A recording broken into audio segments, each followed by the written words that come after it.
we come to the end to the Indian conception of sacred art.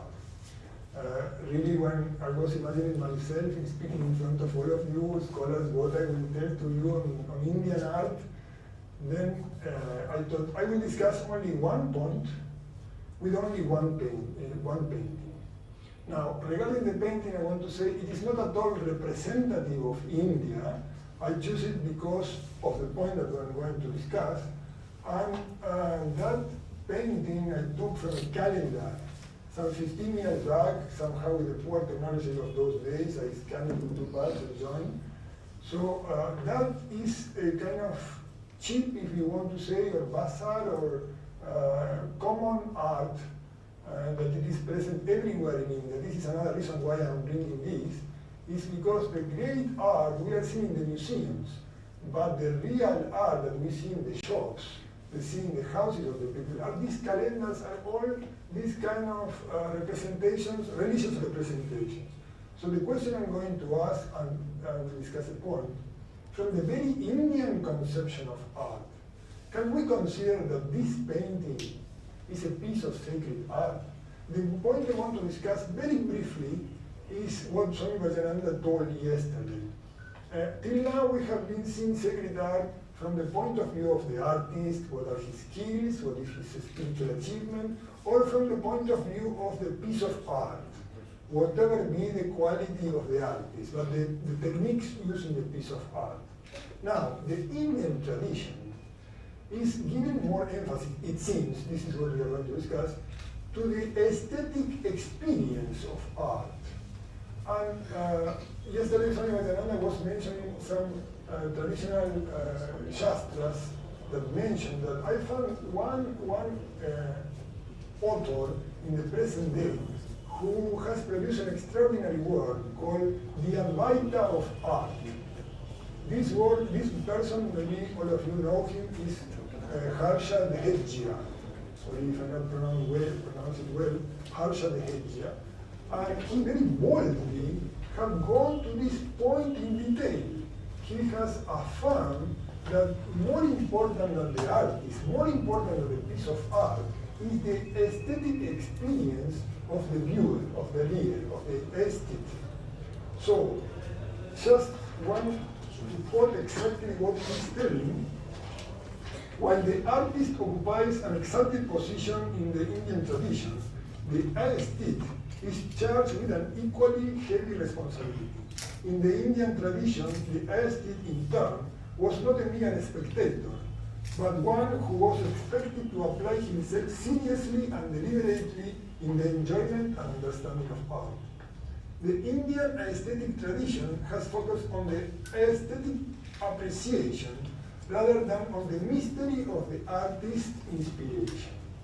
He says that in the purpose of this inquiry, that book that he has done, is to explore on behalf of the aesthete, the viewer, the reader, how art leads to the transcendent knowledge which, in the spirit of Vedanta, is nothing other than self-knowledge. Now, why this point is so intricate, and yesterday also was mentioned in the presentation, because, and this is the discussion that we have at present in modern art, if all the emphasis is put on the viewer, if to judge a piece of art spiritually, it depends on the viewer, mainly or exclusively, and the mind of the viewer also can change with time, then anything can be art. Any kind of piece of any representation can be art. As we stand today in the 21st century, that division between religious art and spiritual art, it comes almost naturally in almost all of us. It may be correct, it may not be correct, but we have a point to discuss. So I want to finish now with that question. A little observation with this painting is that aesthetically, as I told, it's not a very special kind of painting, it's a kind of simplistic forms, nothing that an artist cannot do, an Indian artist or an Indian artist to do this kind of mukut or this kind of necklace is not a very complicated thing. Now, let us see the symbols that have been taken in this painting. We have Krishna, the visible Krishna, that is an experience that is happening in Sri Chaitanya. We have the knowledge of this because he uses closed eyes, elevated heels, and the cloth is somehow floating, as if he were levitating out of his ecstatic experience of Sri Krishna. We have the full moon of Bhakti, but the light that is everywhere, it is too yellow, too strong. It suggests the presence of the Son of Light. Sri Ramakrishna spoke of this real combination of the moonlight and the sunlight in Sri Chaitanya, this combination of Bhakti and Jnana. We have the Ishta and the devotee. We naturally identify with the devotee, but the devotee is an incarnation of God, is an avatar. So we also identify with the Mahavakya Aham Brahmasmi, again Jnana and Bhakti. We have the finite ocean that merges in infinite sky without horizon line, if there is, this is a defect of the scanning. Again, Jnana and Bhakti. But above all, this has been represented in some other pictures, but above all, we have the Chaitanya Mahaprabhu as a sannyasi. It is not a common sannyasa, it's not sannyasa to get mukti, it's not sannyasa to get brahmajnana, it's sannyasa out of love of God. So it is as if the author would have been reading the Katamrita, the Gospel of Sri Ramakrishna, and then came to paint Sri Chaitanya Mahaprabhu, because all these symbols put together has a lot to do with the life and teachings of Sri Ramakrishna.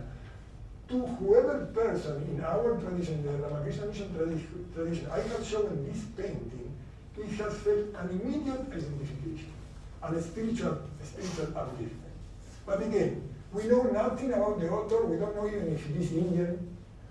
We know that the skillfulness of him or her, we don't know, the signature is here, probably was not very humble by the place of he put the signature, but this is a comment, please don't mind.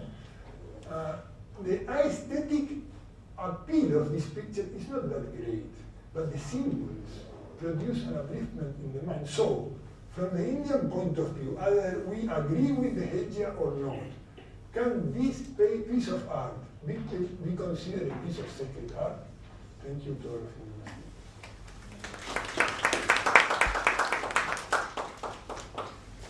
According to the original plan, after the presentation, there ought to have been half an hour for discussion and asking of questions.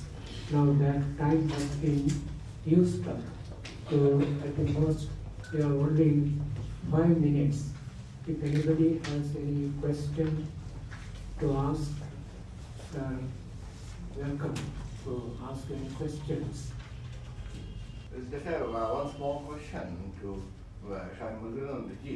He started by saying that about Jamnino, and he first when he saw Jamnino's painting, he was very interested and thought that.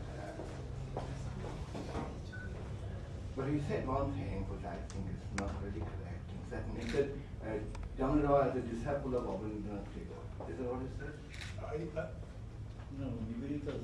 As far as I know, Jamini Roy was the foremost disciple of Abhindranath Tagore. Please correct me if it is not correct. That's what okay, I read it wrong. No, it's not correct. In fact, Jamini Roy and Nandlal both were students together almost now.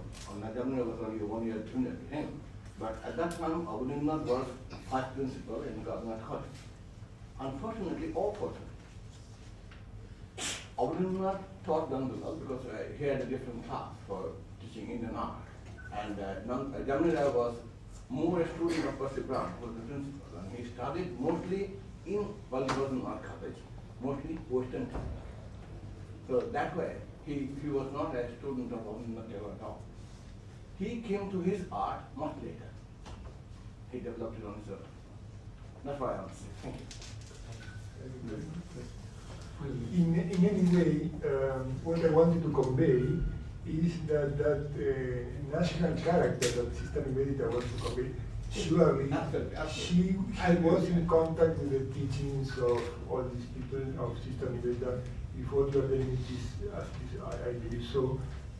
He even saw her, I don't know. He passed away, I think, in 73.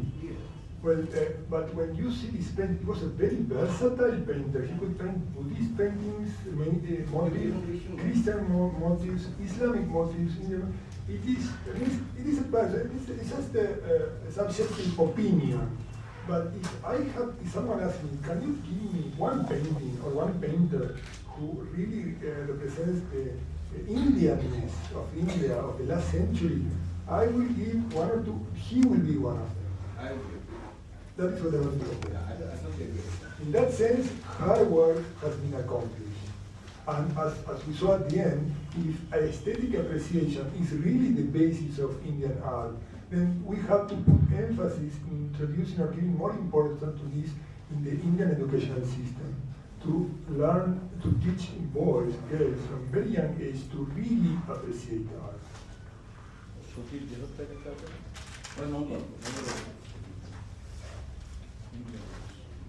Now, I think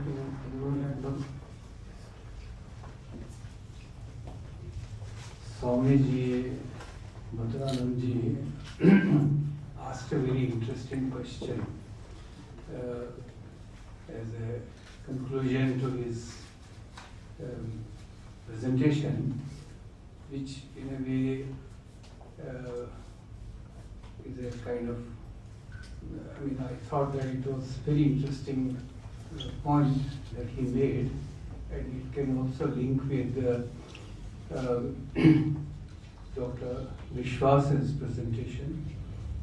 We have been seeing in both these presentations mostly what we could say divine images of great saints or of divine personalities, and which are examples of high art, sophisticated art, which are directly related to the philosophies of the relevant religions, whereas calendar art is purely commercial, though the theme is religious, same kind of imageries of gods or accomplished saints.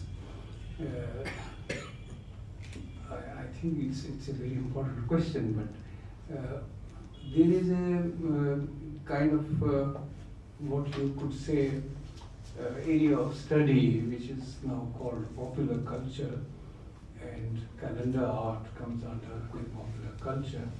So I sometimes feel that if I'm not happy with making these categories of educated people and less educated people and that kind of thing.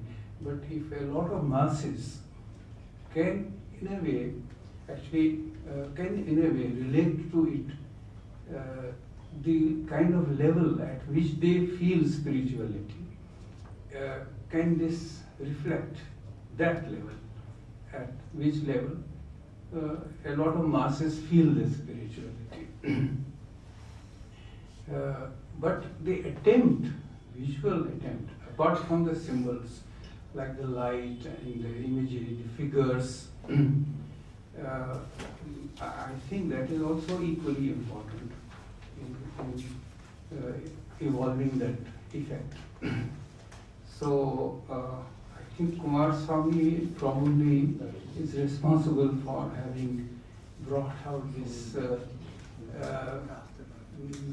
this distinction in this categorization of imageries. So should we see less spirituality in calendar art? Kumaraswamy was critical of Raja Ravi Varma's painting, who is supposed to be the originator of calendar art. He thought that the divine images or mythological characters whom we associate with gods or godly figures, they are devoid of any spirituality. So the whole question of imageries of that kind, and which are also the kind of imageries that we see in calendar art, having less spirituality. There is also a I German, there is just one small point, German, I can't recall the name, who has said that when a masterpiece, original masterpiece, is reproduced in printing technique, and then it hangs in an ordinary man's or even a poor man's cottage, that itself means downgrading of that masterpiece. I can answer this question, but especially your idea of Ravi Verma, Ananda Kumar Swami's criticism is not about the calendar art. It is imitating the Western realistic painting, forgetting the Indian culture, Indian motifs. That Sister Nivedita introduced that idea, and she influenced. Already, the Heaven, Principal Heaven had said that there should be, before Heaven came, the tendency of the Indian students of art was to imitate Western painting. Then he said Indians should follow Indian motifs and Indian culture, represent Indian culture in the painting, in art. But Ravi Verma followed mostly the Western realistic painting. So that is what he criticized. And calendar painting was not started by Ravi Verma.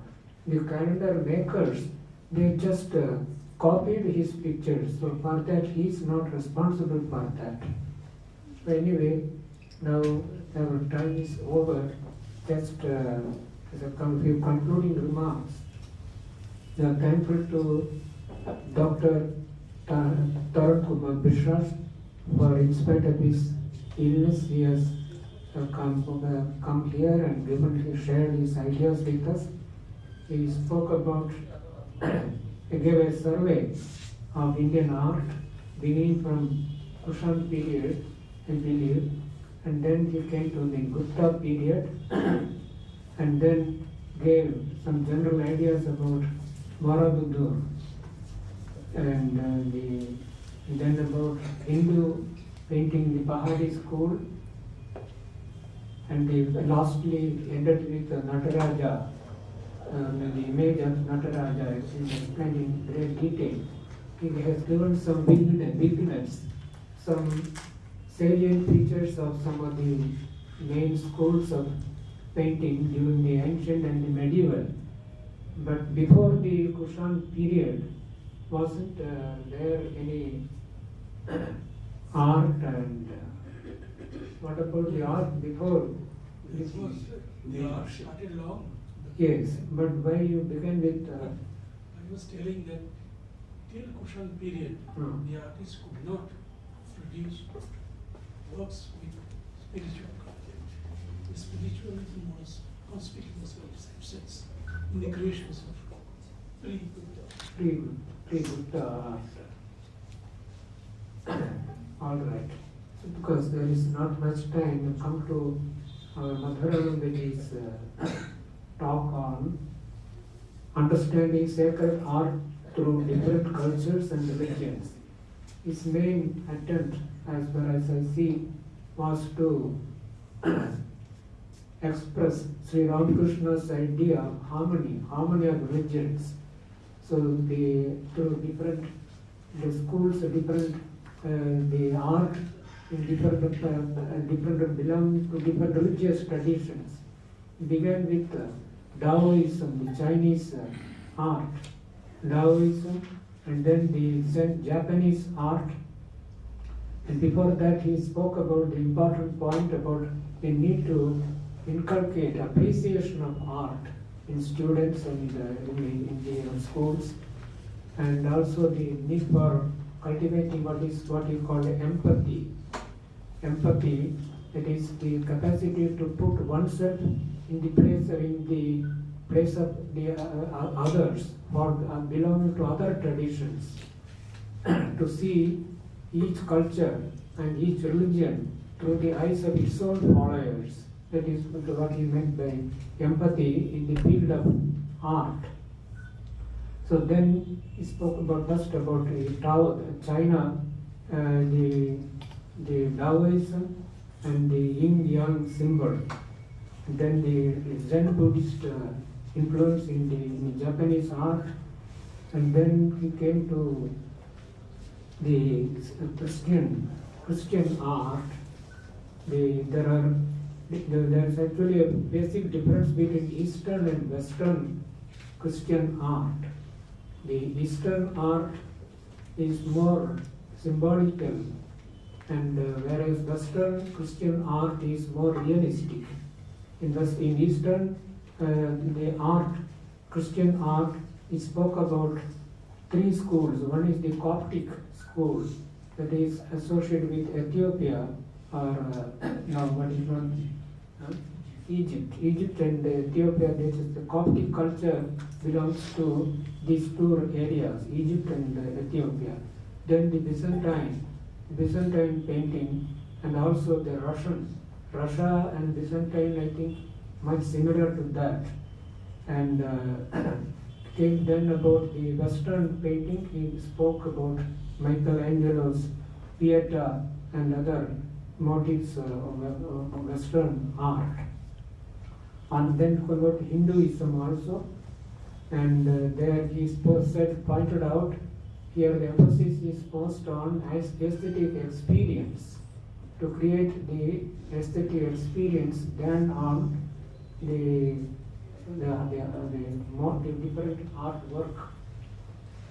So this is in a brief way. His idea was to emphasize the need for harmonizing different religious traditions. To study artwork in different religious traditions, that will give us an understanding that behind all this there is one thing, the idea of the sacred, the idea of the divine, that is common to all the religious traditions. That is, I believe, the main theme running through the whole talk. So this time we are already late by 15 minutes.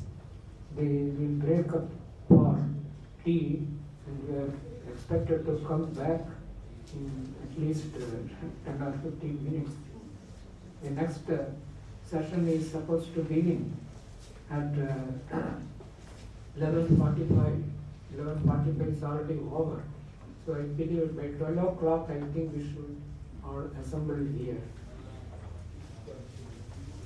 There is one question by Mr. Roy. I cannot answer now. We can meet later, so please meet me outside.